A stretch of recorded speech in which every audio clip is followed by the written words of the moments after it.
Amigos, un placer recibirlos nuevamente en este espacio de noticias de su portal, bueno, su portal de noticias Cactus 24. Les saluda Jackson Vargas, inscrito en el Colegio Nacional de Periodistas bajo el número 6248. Como todos sabemos, amigos, la pandemia de la COVID-19 ciertamente se ha reducido. Sin embargo, según los expertos, se ha incrementado el número de pacientes que presentan secuelas de esta enfermedad, las cuales en muchas ocasiones no son reconocidas como tales, y es lo importante, esto agrava el estado de salud de estas personas y pone en riesgo su vida.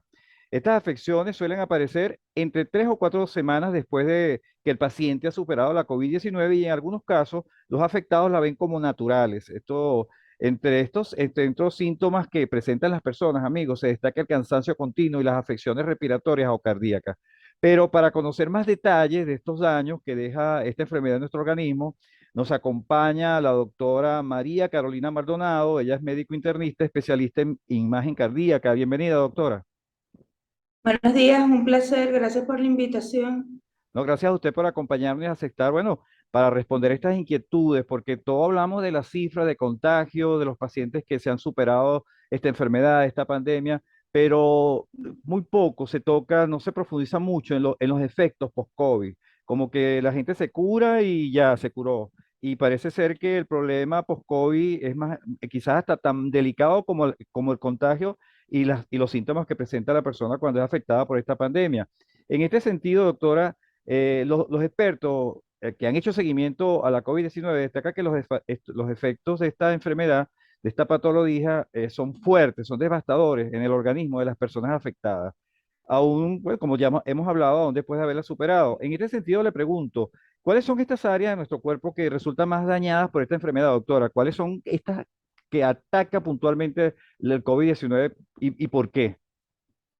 Sí, primero quiero decirte que las secuelas que estamos viendo posterior a la infección aguda por COVID no tiene relación con que si me dio una infección aguda leve, moderada o severa. Hemos visto pacientes con bastantes secuelas y a veces su infección aguda fue bastante leve. Actualmente nos estamos dando cuenta por estudio de todas las especialidades médicas que el COVID tiene secuelas a nivel de todo el organismo, tiene secuelas a nivel del sistema nervioso central, a nivel del sistema gastrointestinal, a nivel del sistema cardiovascular, que a veces son las que más molestan o las que hacen consultar al paciente, a nivel del sistema respiratorio y también a nivel del sistema sensorial. Hay pacientes que quedan con crisis de pánico, de nervios, ansiedad, y todo eso es posterior al COVID.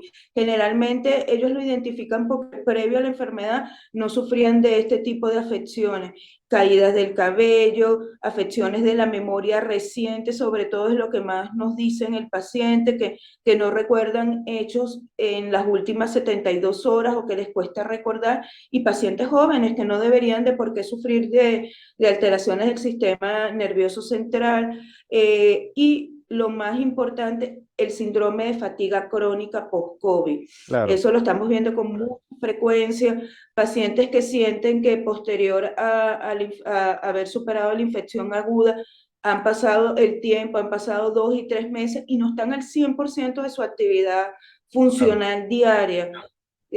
Sus actividades que antes no le ocasionaban cansancio, actualmente sienten fatiga o no pueden realizar sus actividades habituales porque su cuerpo sienten que no les da.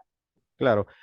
Hay un detalle importante. Iniciando su comentario, usted destacó que, bueno, que no necesariamente estas secuelas le aparecen a pacientes que no han tenido o no han estado, no han sufrido fuertemente esta enfermedad, pero yo tenía entendido que era el contrario, que las secuelas básicamente se presentaban en los pacientes que incluso habían estado en las unidades de cuidados intensivos. ¿Qué pasa? ¿Ha cambiado ese diagnóstico por parte de los médicos? Sí, nos hemos dado cuenta, sobre todo porque hemos tenido una población que nos consulta bastante joven, pacientes que no requirieron llegar a la unidad de terapia intensiva o pacientes que pasaron simplemente la infección con monitoreo médico ambulatorio en casa y que nos vienen con las secuelas cardiovasculares muy importantes, sobre todo las secuelas cardíacas y respiratorias, y fue una infección relativamente leve. no llegaron a requerir dispositivos de respiración mecánica, ni estuvieron hospitalizados. Entonces, por eso te digo que ya nos hemos dado cuenta que el grado de secuelas no tiene que ver con el grado de la infección que presentó el paciente cuando tuvo la enfermedad aguda. Claro, lo que fue la intensidad. Doctora, vamos a entrar ya en detalle para nuestro público que nos escucha en Cactus 24 en el sentido, ¿cuáles son esas secuelas que en el caso del sistema cardiovascular suelen aparecer? ¿Qué tipos de exámenes son necesarios para para detectarla por parte de ustedes, los médicos?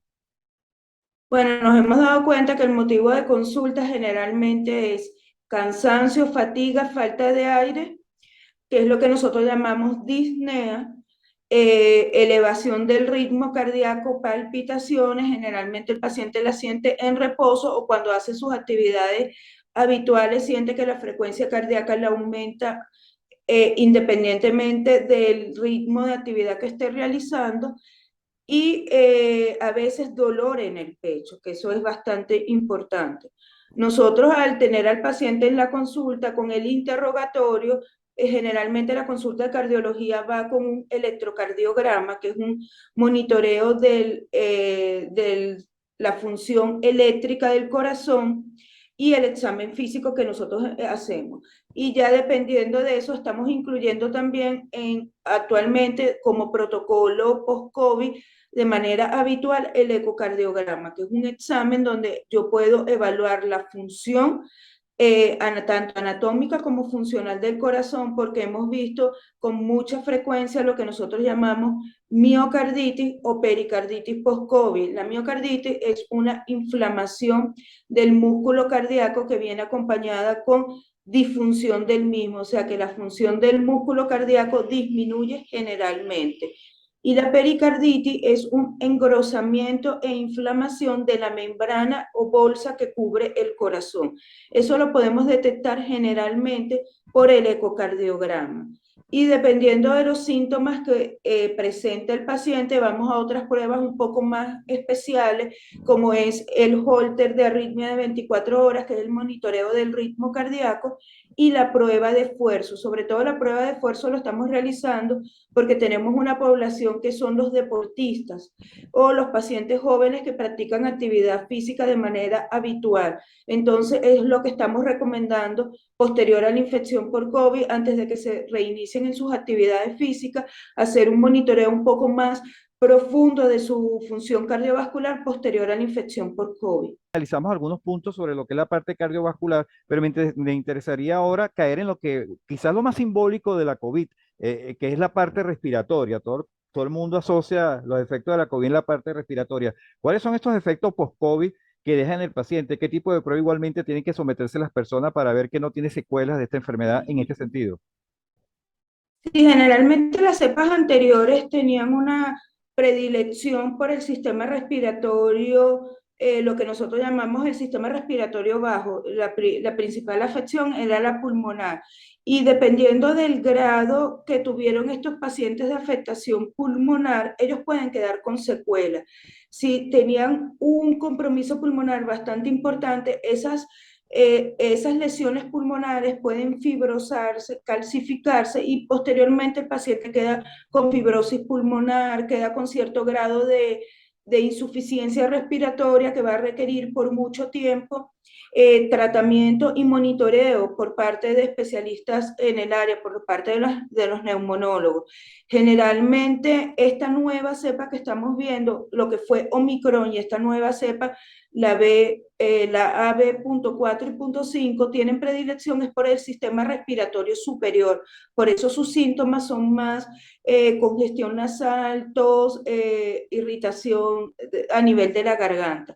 Pero los que salieron de la cepa Delta, que era la que tenía bastante afectación por la parte inferior respiratoria, es también nosotros tenemos protocolos de estudio post-COVID, lo que llamamos el protocolo post-COVID, que incluye neumonología con una espirometría y una rayos X de tórax, que son los estudios básicos de neumonología, y dependiendo cómo esté su funcionalismo respiratorio en ese momento, vamos a necesitar tratamiento, bien sea de manera temporal para mejorar su función respiratoria. Pero generalmente lo que hacemos es una espirometría y una rayos X de tórax. Claro. Doctora, y aquí es donde entra esta característica del Omicron y Delta en el caso de por la fatiga crónica, porque se está desarrollando como una de las secuelas más comunes del paciente COVID, porque afecta la parte superior, o hay alguna diferencia en este sentido, o es común para los dos tipos de virus, la fatiga crónica como secuela común del COVID. Sí, es común para todas las cepas porque hay una alteración del sistema inmunológico. El sistema inmunológico del paciente se ve afectado por la entrada de este virus y cada paciente responde diferente o ataca diferente al virus dependiendo de cómo sea su competencia inmunológica. Sobre todo, hemos visto que este síndrome de fatiga crónica lo vemos más en los pacientes de tercera edad, en los pacientes inmunocomprometidos, bien sea por infecciones o enfermedades crónicas como cáncer, leucemias o pacientes que vienen con obesidad, esto se acentúa más, pero esto se explica es por afectación del sistema inmunológico. Los pacientes quedan con ese cansancio, fatiga muscular, hasta por meses, 3 hasta 6 meses hemos visto que el paciente todavía no está completamente apto para sus actividades habituales. Lo que mantenemos es tratamiento después de las evaluaciones a los pacientes y ver qué otro tipo de afección tiene. Mantenemos su tratamiento con las vitaminas, generalmente vitamina C, vitamina D, para fortalecer el sistema inmunológico. Eh, Promovemos la vacunación y el refuerzo de vacunas e ir integrándose a su vida habitual. Si todos los estudios están de manera normal, ir volviendo a su vida habitual de manera progresiva, que lo Claro. tolere el cuerpo. Claro. Bueno, me imagino que las personas que están escuchando, que han pasado por esta enfermedad y quizás todavía tienen este tipo de síntomas, o que bueno, o que quizás no lo tienen, o consideran que no son síntomas de la de la situación post-COVID, se preguntan cómo hacer para hacerse estos exámenes. Por ejemplo, en el caso, qué tipo de requisitos se piden a estas personas para que quieran, pues, repito, realizarse un examen completo para conocer qué secuela dejó en su organismo esta enfermedad. ¿Cuáles son las condiciones que debe tener la persona? ¿Puede ir simplemente, me quiero hacer un examen, o hay un tipo de requisitos que ustedes como médico le piden para poder descartar si son secuelas lo que tiene del COVID o no? Bueno, primero que hayan tenido la infección por COVID y que actualmente tengan una prueba negativa para poderlo ingresar al sistema de monitoreo post-COVID.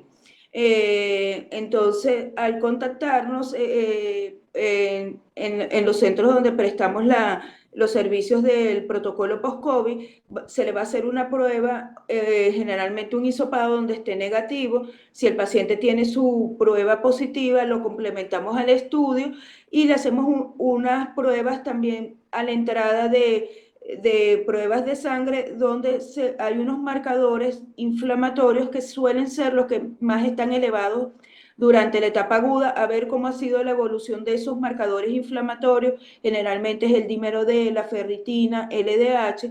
Hacemos un control y un seguimiento y posterior van con los especialistas, con el neumonólogo y con el cardiólogo para hacer las pruebas más específicas dependiendo de los síntomas del paciente.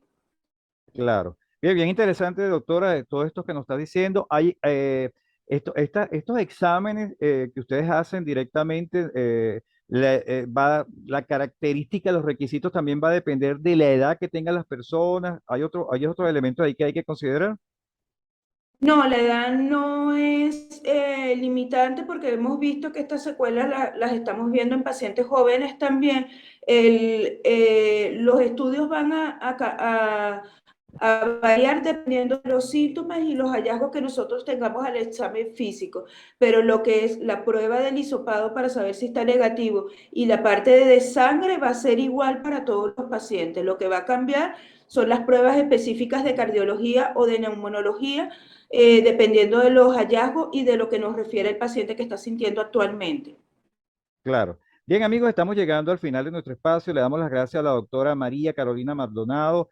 Ella es médico internista, especialista en imagen cardíaca. Doctora, bueno, ya estamos terminando. Nos gustaría que dejara sus redes sociales para que nuestros amigos de Cactus 24 que la están escuchando, bueno, si quieren contactarla para ampliar más esta información o quizás atender, que usted le dé una consulta. Sí, nosotros, por lo menos aquí en Caracas, estoy ubicada en el centro docente de Las Mercedes, en el sede de Las Mercedes, y por redes sociales mi Instagram es @Mace Maldonado y mi Twitter es @doctora piso bajo Mace. Ahí me pueden escribir y yo les puedo aclarar cualquier duda, inquietud y les puedo dar las coordenadas para poderse hacer este tipo de exámenes y evaluación. Así es, bien importante esta referencia de las redes sociales, doctora, para nuestros amigos que estén interesados en este tipo de información, que como esto va para largo, ¿no? Esta situación de la COVID va para largo y bueno, hay que tomar las medidas de prevención, que esto es importante retomarlo, mucha gente no lo está retomando, aplicarse las vacunas, que eso es otra recomendación que ya hay que seguir insistiendo para las personas. Nosotros, repito, le damos las gracias a la doctora por habernos acompañado por nuestra parte. Gracias a usted. Por nuestra parte, amigos, será hasta otra oportunidad.